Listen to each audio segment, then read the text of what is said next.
মুমিন জীবনে বিপদ যত বেশি, কষ্ট যত বেশি, তার সামনে সফলতা তার চেয়েও বেশি, ঠিক কিনা বলেন?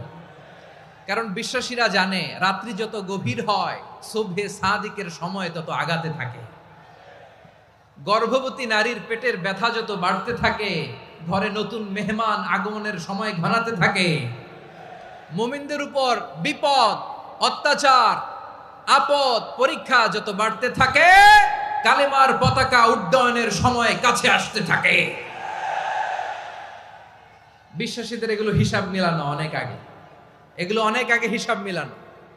দুঃখের আধার শেষে সুখের আলো মিটি মিটি হাসে, চিল্লায় বলেন ঠিক কিনা?